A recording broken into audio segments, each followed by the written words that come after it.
My stepbrother stole his own college fund and framed me for it, making my entire family disown me.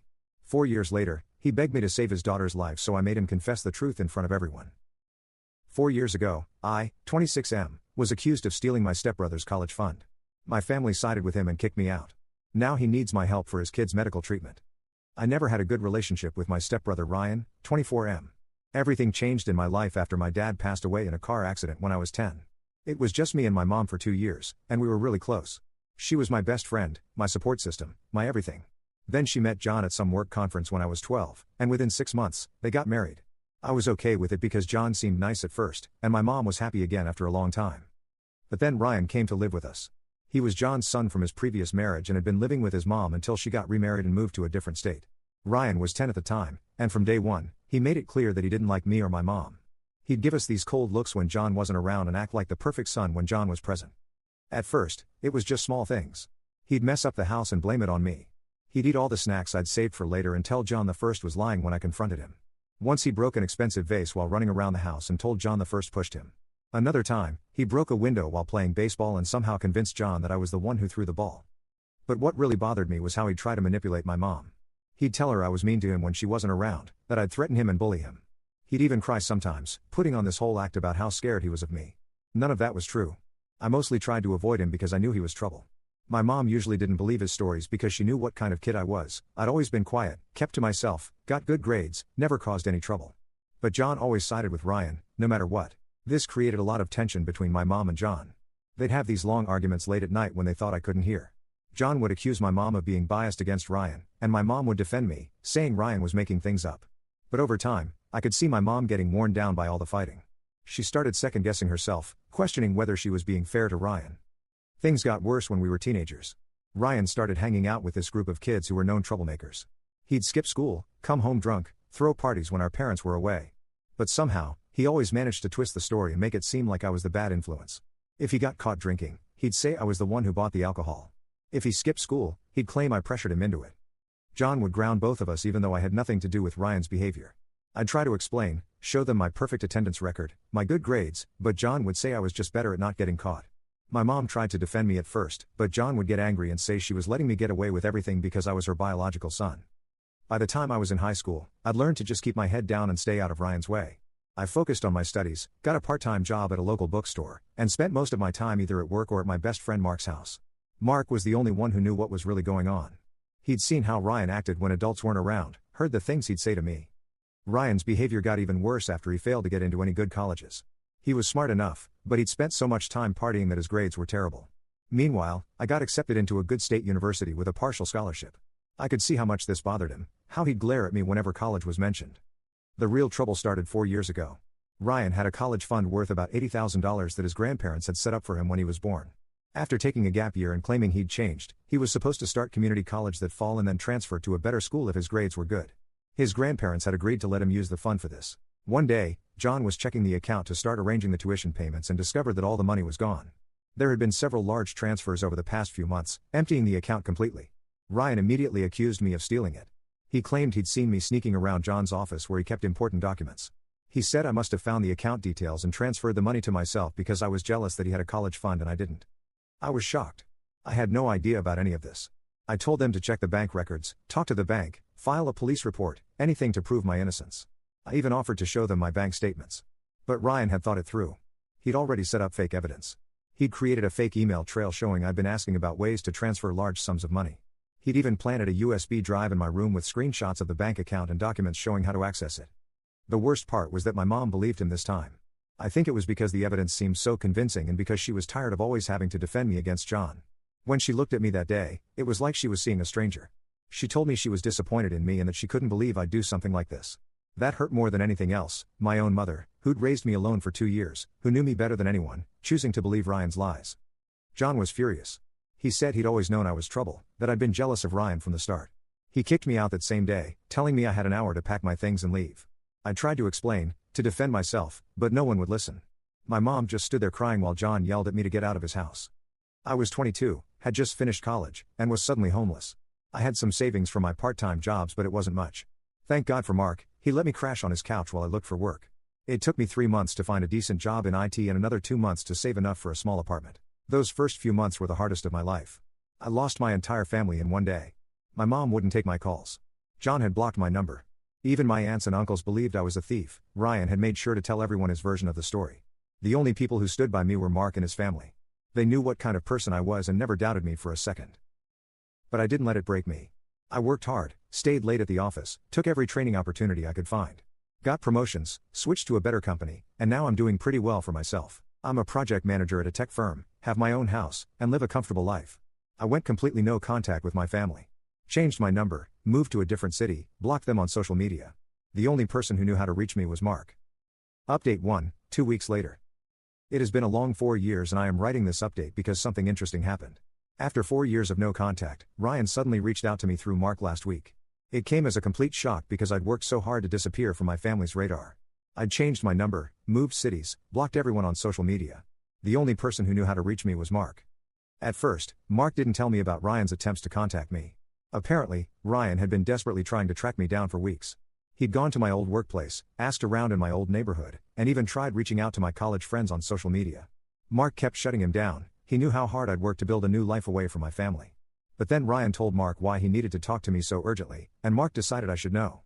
Ryan's 2-year-old daughter Emma has a serious heart condition. She was born with a congenital heart defect that was manageable at first, but now requires immediate surgery. The doctors found that the hole in her heart is getting bigger, and without surgery, her condition will keep deteriorating. The total cost of the surgery is around $150,000. Their insurance will cover about half, but Ryan needs to come up with the rest. He's already been denied loans from multiple banks because of his poor credit history. When Mark first told me about Emma, I didn't want to get involved. Ryan had destroyed my relationship with my family once, and I'd spent 4 years building a new life for myself. But Mark said Ryan sounded truly desperate, and kept calling him multiple times a day. After thinking about it for a few days, I agreed to meet Ryan at my office. I chose my office deliberately. I wanted him to see how well I was doing despite what he'd done to me. When he walked in, I barely recognized him. The arrogant stepbrother who'd made my life hell was gone. Instead, there was this broken man, hadn't shaved in days, dark circles under his eyes, wearing wrinkled clothes that looked like he'd slept in them. The moment I closed my office door, he fell to his knees and started begging. Right there, in front of my desk, crying so hard he could barely speak. He told me he'd tried everything: loans, crowdfunding, selling his car and house, asking everyone he knew for help. He'd managed to raise about $30,000, but he was still short by $70,000. The surgery needs to happen within 2 months, or Emma's heart could be permanently damaged. He kept saying he knew he didn't deserve my help, that he was a terrible person, but this wasn't about him, it was about Emma. Then he pulled out his phone and showed me Emma's picture. She was this tiny thing in a hospital bed, hooked up to monitors, but still smiling at the camera.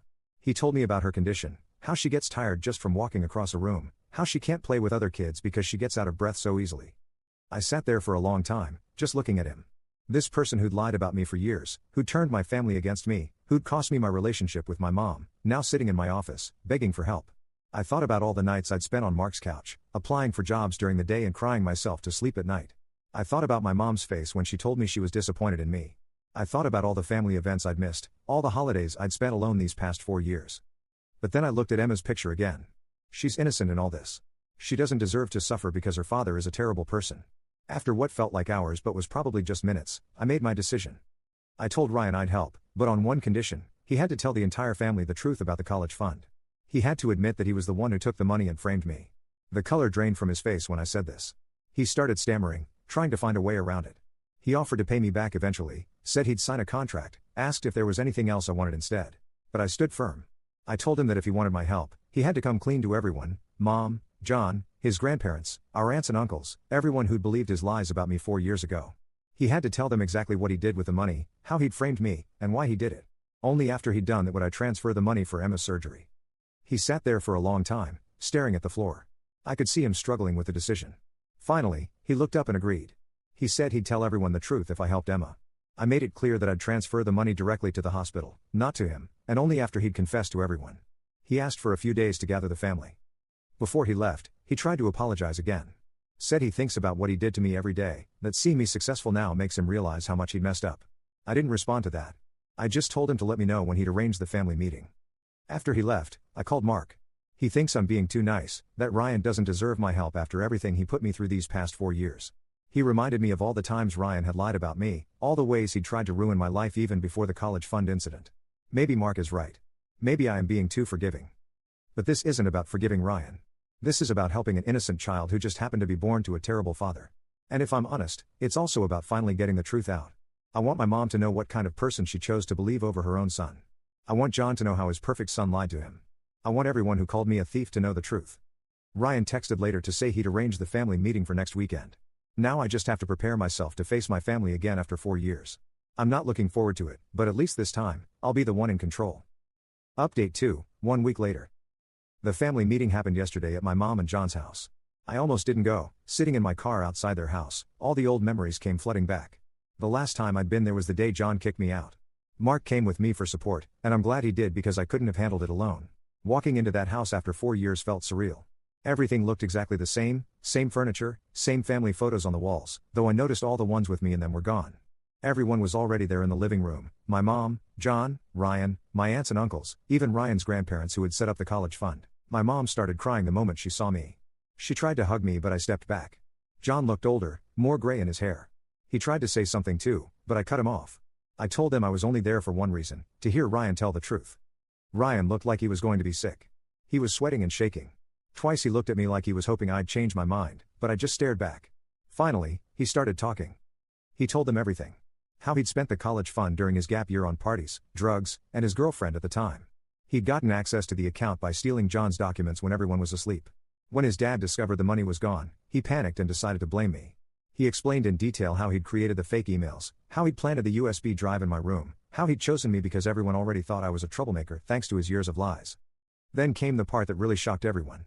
He admitted that all the stories he'd told about me over the years, about me bullying him, threatening him, being a bad influence, were all lies. He'd made them up because he was jealous. Jealous that I got good grades while he struggled, jealous that my mom always defended me, jealous that I got into a good college while he couldn't. The silence after his confession was deafening. His grandmother was the first to react, she burst into tears. John looked like he'd aged 10 years in 10 minutes. My aunts and uncles were all staring at Ryan in shock. But I was watching my mom. She had this horrible look of realization on her face. All those years of doubting me, of believing Ryan's lies, of letting John kick me out, it was all hitting her at once. She started sobbing, saying my name over and over. Then everyone started talking at once. John was yelling at Ryan, asking how he could do this to his own family. Ryan's grandparents were saying they couldn't believe he'd blown through all that money and then blamed an innocent person. My aunts and uncles were all trying to apologize to me at once. But I wasn't interested in any of it. I took out my phone, pulled up my banking app, and transferred the money to the hospital account Ryan had given me. The moment the transfer was confirmed, I got up to leave. My mom tried to stop me. She was crying, grabbing my arm, saying she was sorry, that she should have believed me, that she'd failed as a mother. John tried to apologize too. He said he'd write me a check for double the college fund amount, that he'd make it up to me somehow. Ryan was still sitting there crying, saying he'd spend the rest of his life trying to make amends. I looked at all of them, my mom who'd chosen her new husband over her own son, John who'd kicked out a 22-year-old without a second thought, Ryan who'd ruined my life because he was jealous. 4 years ago, I would have given anything to hear them apologize. But now? Their words meant nothing. I just walked out. Mark followed me, and we drove home in silence. When we got to my place, he asked if I was okay. I told him I'd never felt better. For 4 years, I'd carried the weight of their betrayal. Now they had to carry the weight of their guilt. Ryan texted later to say the hospital received the money and Emma's surgery is scheduled for next month. He thanked me and said he'd spend the rest of his life trying to make it up to me. I blocked his number. My mom has been calling and texting nonstop since yesterday. John too. Even my aunts and uncles are trying to reach out. I've blocked them all. They had 4 years to figure out the truth, to question Ryan's story, to reach out to me. Instead, they believe the worst about me without a second thought. Now they can live with that knowledge for the rest of their lives. Mark thinks I should at least talk to my mom, says she seems genuinely sorry. But sorry doesn't make up for 4 years of betrayal. Sorry doesn't give me back the family I lost, the relationships that were destroyed, the trust that was broken. Some things you just can't fix with an apology. Update 3, 2 months later. Emma's surgery was successful. Mark heard it from Ryan last week, apparently the doctors were able to repair the hole in her heart completely. I'm glad she's okay, even though I haven't responded to any updates about her condition. She was innocent in all this, and that's the only reason I helped. My family hasn't stopped trying to contact me. My mom sends daily emails, each one longer than the last. She writes about how she cries herself to sleep every night thinking about what I went through, how she'll never forgive herself for not believing me, how she misses me more than anything. Yesterday she sent pictures of me from when I was little, saying she looks at them every day now. John sent a check for $80,000 to my office last week, the exact amount of the college fund. When I returned it, he sent another for $160,000, with a note saying it was to make up for the 4 years of interest and pain. I returned that one too. Then he tried sending it to Mark to give to me. Mark sent it back without telling me, knowing I wouldn't want it. Ryan's grandparents showed up at my office building 3 times. I had security turn them away each time. They left letters saying they felt responsible for everything because it was their money that Ryan stole. They said they should have done more to verify what happened instead of just believing Ryan. My aunts and uncles keep trying to reach me through every possible channel, LinkedIn, work email, even trying to message me on gaming platforms they somehow found I use. One aunt even tried to apply for a job at my company just to talk to me. My uncle posted a public apology on Facebook, tagging all our mutual friends. Mark says the whole family seems to be falling apart since Ryan's confession. My mom and John are barely speaking. She blames him for kicking me out, and he blames her for not standing up to him. Ryan's grandparents have cut him off completely. The aunts and uncles are taking sides, some saying we should all move past this, others saying they can never forgive Ryan. Ryan apparently moved back in with his mom in another state after Emma's surgery.